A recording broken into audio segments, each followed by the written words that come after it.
Bismillahirrahmanirrahim. Assalamualaikum warahmatullahi wabarakatuh. Teman-teman semua, bertemu lagi dengan saya Ahmad Sofyan Hadi. Kali ini kita akan membahas tentang pola cetakan kita. Apa itu? Oke, jadi video ini terinspirasi karena kedatangan seorang member yang join di grup Behind Design, dan kemudian dia datang ke saya untuk menanyakan satu bisnis. Oke, jadi saya menawarkan satu bisnis memang di grup, lalu dia datang kepada saya untuk menyatakan ketertarikannya dengan bisnis saya. Tapi kemudian saya mengamati tanda tangannya, teman-teman semua. Jadi tanda tangannya itu polanya itu menanjak, lalu ada berbalik ke belakang. Nanti saya gambarkan ya. Tapi kurang lebih begini, orang yang membuat tanda tangan berbalik ke belakang, berbalik ke masa lalu, dia membuat pola selalu kecewa. Dan dia membenarkan, berkali-kali bisnis dia selalu kecewa. Bahkan, mohon maaf, berumah tangga pun kecewa.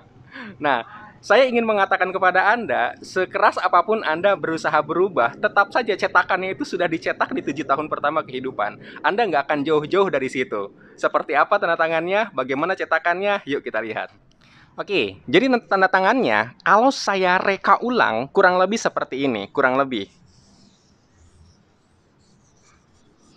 Nah, kurang lebih seperti itu. Kalau saya reka ulang. Jadi, tingkat kemiringannya, kalau misalkan saya bikin garis segitiga, tingkat kemiringannya itu, kalau ini kan tingkat kemiringannya kurang lebih berapa tuh? Berapa? 45 derajat lah. Dan memang dia 45 derajat kemiringannya. Jadi sangat nanjak sekali. Nah, ada pola-pola yang kemudian kita bisa amati di sini. Jadi, polanya itu pertama yang saya garis bawahi itu ini nih. Oke. Lalu ini juga ini berbalik ke masa lalu nih. Kemudian nanjaknya sendiri nih, nanjaknya. Nah, ada 3 pola yang kemudian saya amati.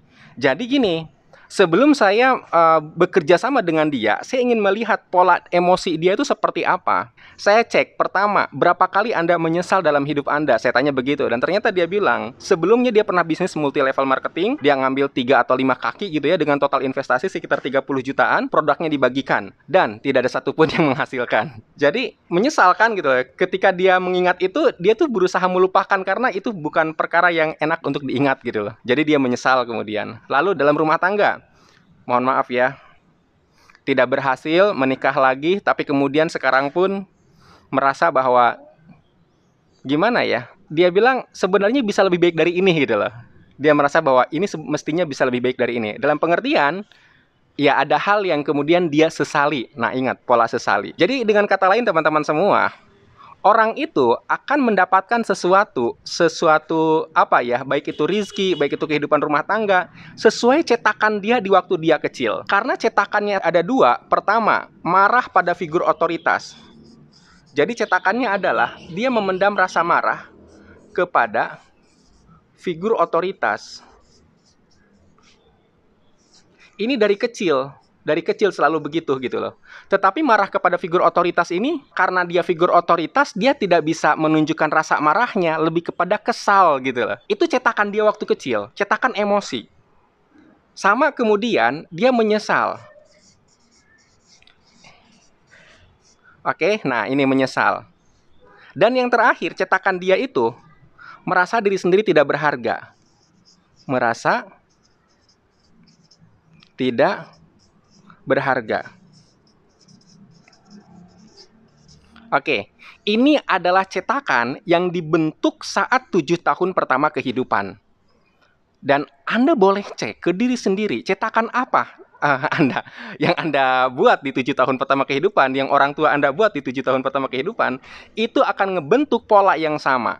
Bahwa ini, iya dia mengakui ada. Saya nggak enak nyebutin ya di video ini ya, karena itu kan sangat privat sekali. Oke, dia ada. Menyesal, ya dia sudah berulang kali. Kayak gitu. Merasa tidak berharga, ya. Artinya apa? Pengalaman kehidupan dia di 7 tahun pertama kehidupan, itu kemudian berdampak sampai dia berusia kurang lebih 50 tahunan. Jadi sekaya-kayanya dia selalu saja begini. Apa sih yang dimaksud menyesal? Yang dimaksud menyesal itu adalah menghabiskan uang tanpa investasi. Menyesal kan? Jadi dia dibilang miskin, oh enggak banget, enggak miskin. Dia cukup kaya gitu. Cuma kekayaannya tidak membuat dia bisa investasi. Jadi habis lagi gitu loh. Secara standar hidup beda dengan orang kebanyakan gitu ya. Seperti itu. Kemudian merasa tidak berharga. Iya, efeknya apa? Dia tidak bisa menjangkau impian-impian dia karena merasa tidak layak. Sekali lagi, ini dari cetakan pertama kehidupan. Kalau misalkan Anda pernah mendengar istilah servo kemakmuran yaitu dari pola kebiasaan yang berulang-ulang membentuk satu karakter, membentuk satu cetakan, sehingga seseorang itu akan mendapatkan penghasilan nggak jauh-jauh dari servo kemakmurannya sendiri gitu loh. Nah, kalau aku itu bukan masalah finansial aja, tapi juga masalah emosi, masalah kepuasan, masalah kebahagiaan. Jadi dia nggak akan jauh-jauh terbentuk dari 7 tahun pertama kehidupan.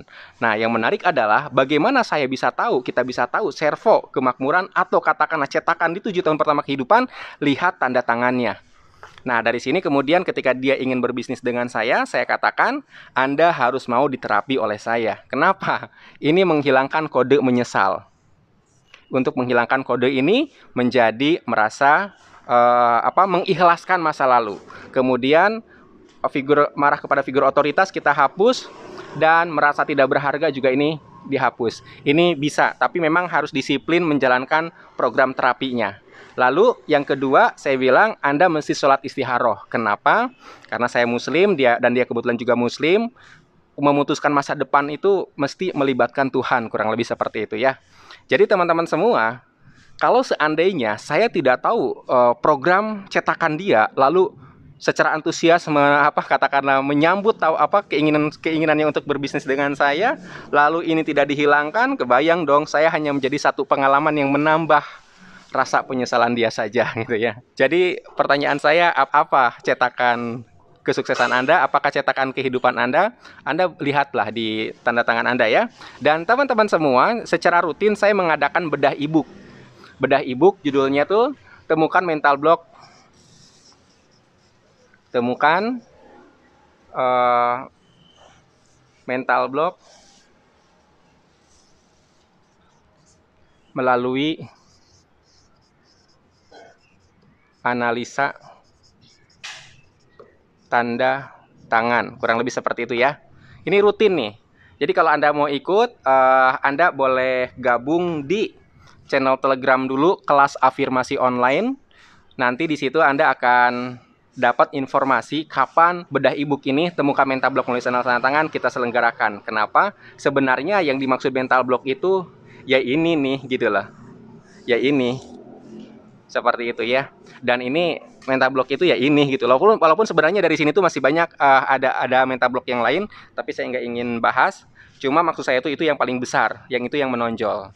Oke teman-teman semua, demikian penjelasan tentang cetakan kehidupan seseorang. Setiap kita punya cetakannya, tapi mungkin Anda nggak sadar. Nah, daripada Anda kemudian mencari-cari, tapi kemudian polanya begitu lagi gitu ya, lebih baik Anda temukan dulu cetakan Anda apa, konsultasikan, lalu kita terapi bareng-bareng ya. Dan itu memang harus secara konsisten.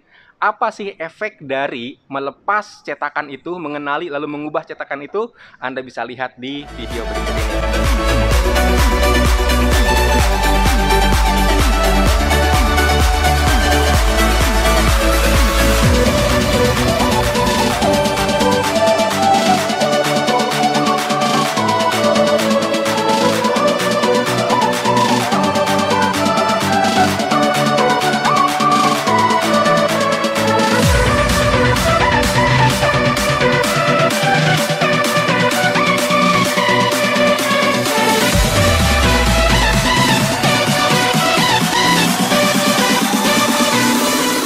Terima kasih atas perhatian Anda. Bila video ini bermanfaat, Anda silakan subscribe dan jangan lupa share.